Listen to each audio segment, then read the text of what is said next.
Good afternoon, it's Wednesday, November 25. I'm Giovanni Dennis with the Midday News. A special welcome to you if you're watching online at onespotmedia.com.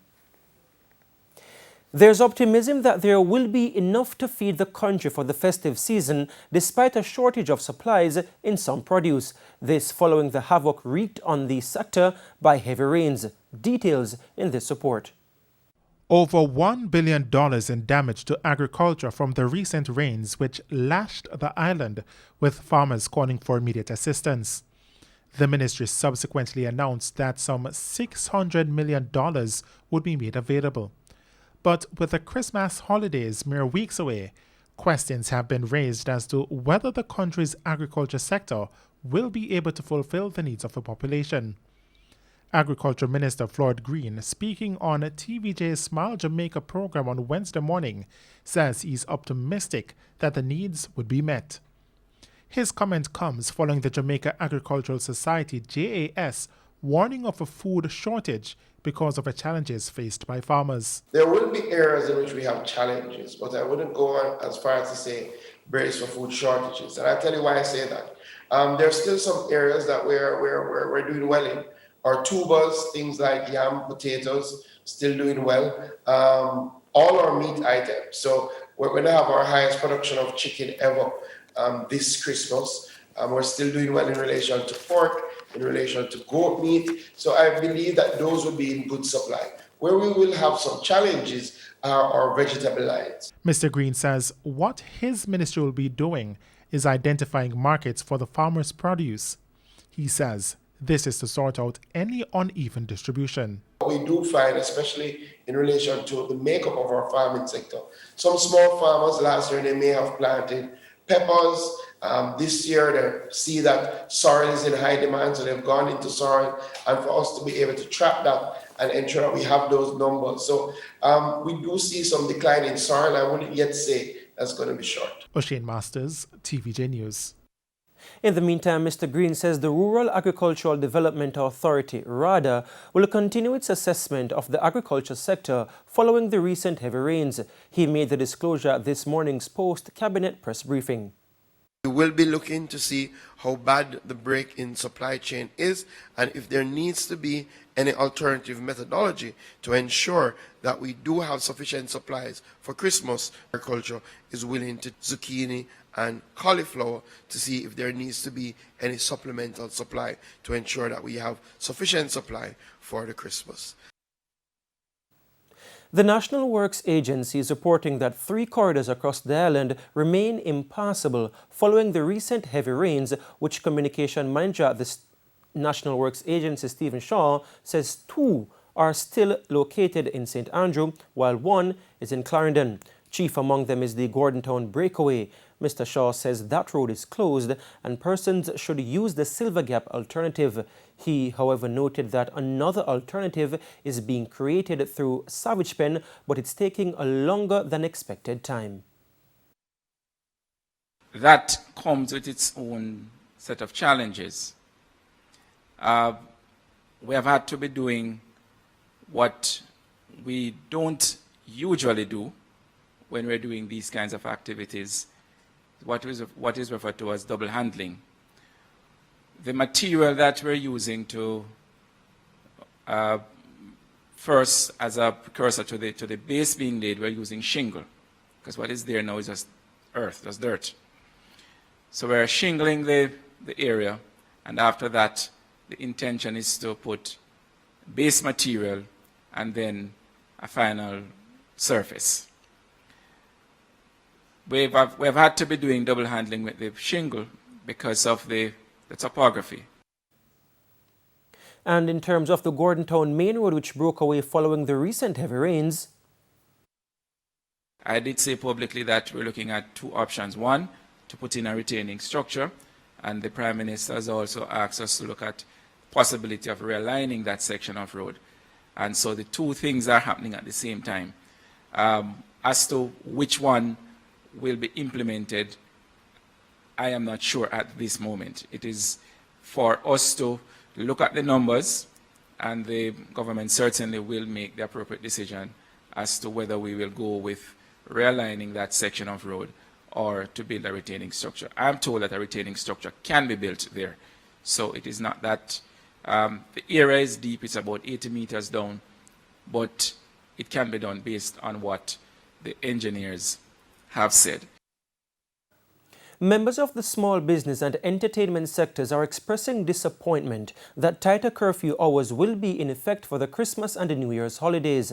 Prime Minister Andrew Holness announced the curfew hours during yesterday's sitting of the House of Representatives. Jamaicans will be given an extra hour for activities during most of December. Nightly curfews will begin at 10 o'clock. However, the hours will be curtailed for the public holidays. President of the Micro, Small and Medium Enterprise Alliance, Donovan Wignall, reacted to the announcement. A little disappointed. I think the Prime Minister found the middle ground. He went an hour beyond the standard curfew, which is 9 o'clock now. But we have to abide by the protocols. If he says it's 10 o'clock, it's 10 o'clock. I suppose we have to get what we have to do done by 10 o'clock. We wish we would have had the additional 2 hours trading, but it is what it is. So we have to follow the rules and we have to lead by example. So if the Prime Minister says it's 10 o'clock, then it's 10 o'clock. And the entertainment industry, which has been hit hard by the COVID-19 pandemic, is bracing for more fallout from the restrictions during the Yuletide season. Chairman of the Entertainment Advisory Board, Howard McIntosh, says while the impact will be significant, he understands that every effort must be made to contain the spread of COVID-19. We know it's devastating for members of the sports and entertainment sector, and it continues to be that way as two of the sectors that are adversely affected by what has happened, but we're just going to have to try and manage through it with hope that soon, and very soon, things will start to return to normal. 4 more persons have died in Jamaica from COVID-19, increasing the country's death toll to 247. They comprise a 78-year-old man from Manchester and a 54-year-old man who lived in Trelawney, whose death was previously under investigation. The 2 others are a 74-year-old woman and a 91-year-old man, both from St. Catherine. Their deaths were also under investigation. The Health Ministry says another 3 deaths are being investigated. Meanwhile, 66 new COVID-19 confirmed cases were recorded in Jamaica yesterday. This brings the country's case count to 10,488. Their ages range from 11 to 84 years. The U.S. Centers for Disease Control and Prevention, CDC, says considerations are being made to shorten the length of self-quarantine period recommended after potential exposure to the coronavirus.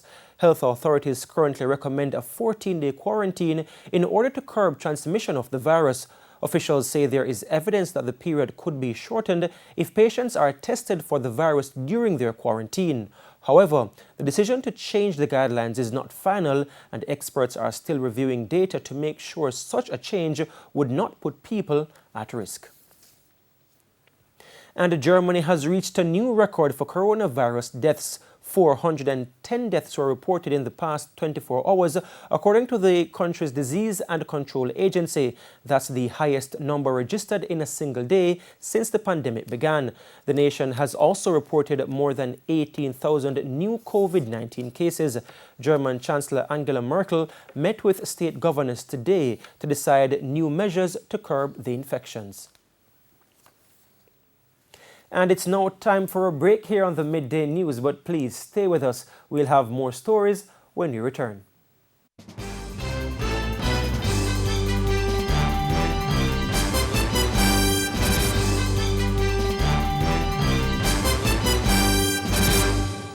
Welcome back, and we're continuing the news. Minister of Housing Pernell Charles Jr. has revealed that the ministry will be ramping up efforts to secure funding to carry out work on housing settlements that are in danger of being affected by climate change. This following damage caused by heavy rainfall which affected the island recently. Details in this report. There are renewed calls to create more climate-resilient infrastructure since the recent heavy rainfall which affected several communities across the island. Housing Minister Pernell Charles said the government is making efforts to address the issue. We're talking about a full, comprehensive connectivity between gathering information. That's why we have now early warning systems put in place through the Meteorological Service, so we can save lives by being able to project when we're going to have rain at a certain level and flood. So information, data analytics, and the outcome should be, and hopefully for us will be, better, more sensible and sustainable policies and decisions. The minister argues that squatting is a major contributor to persons building houses in areas that are prone to natural disasters. He says the government is working on policies to correct the problem. The goal, according to Mr. Charles, is to provide better housing solutions. But how does the government plan to deal with this matter? So squatting in its own definition is not defined based on the size of your house or how fancy the house looks. It's really determined based on ownership of land. And if you don't own the land and you're on it and you haven't applied through adverse possession, as you know as an attorney, then you're squatting on it. Mr. Charles added that his ministry will be partnering with key stakeholders as part of an effort to provide better housing solutions. And we're putting together a team of persons, linking that to a committee that we're setting up that's dealing with land titling to make sure that the outcome will be better and more sensible alternatives for persons who are in these situations. Prince Moore, TVJ News. The St. Ann Municipal Corporation says it will be clamping down on motorists who fail to use the required facilities in St. Ann's Bay to carry out their business. The warning comes as motorists continue to cause congestion in the parish capital. O'Shane Masters has the details. A zero-tolerance approach is now being taken to illegal parking in the town of St. Ann's Bay. For years, the town has been congested due to illegal parking by taxi operators and other persons conducting business in the parish capital. Chairman of the Municipal Corporation, Sidney Stewart, says they will be seeking to restore order in the town. This, he says, has already started with the clamping of several vehicles over the last several weeks. We are very serious in relation to that because we are trying to regulate the operation of the town.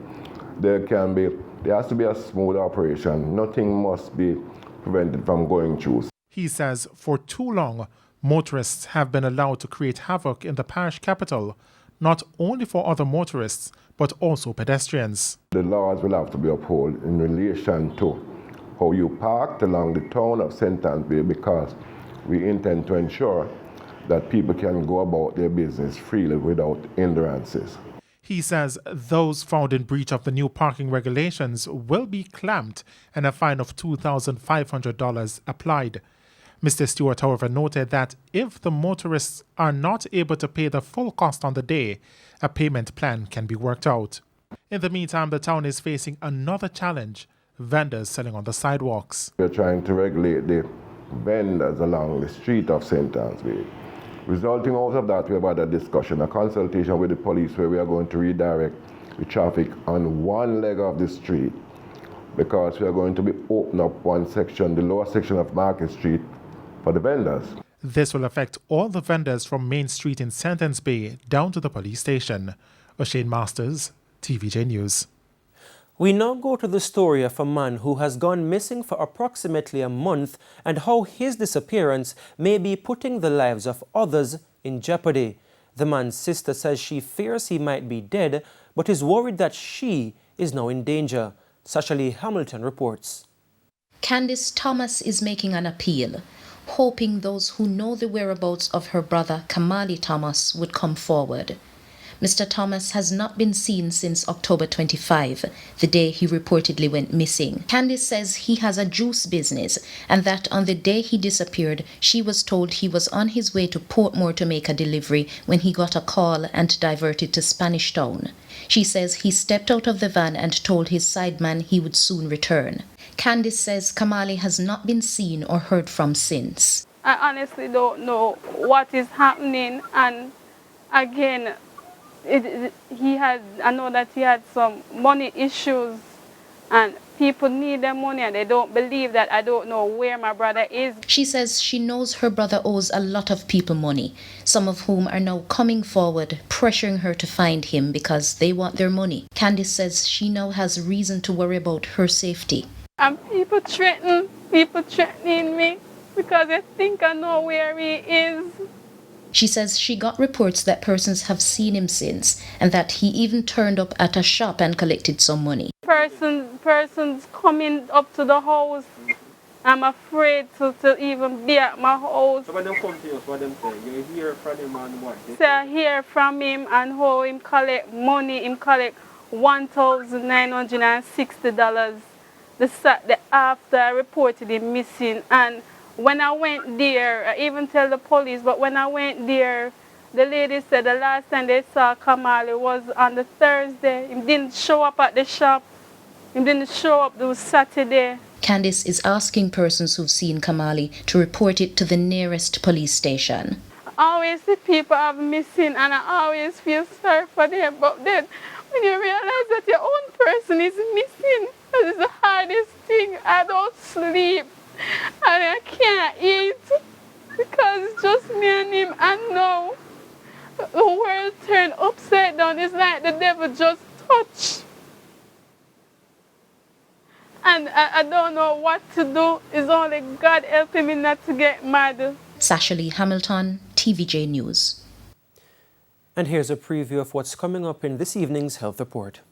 In the next edition of the Health Report, we'll look at diabetes and kidney diseases. When we looked at data from the Caribbean Renal Registry, all through the Caribbean, there were about 7 or 8 Caribbean islands reporting, and diabetes mellitus and hypertension were leading causes.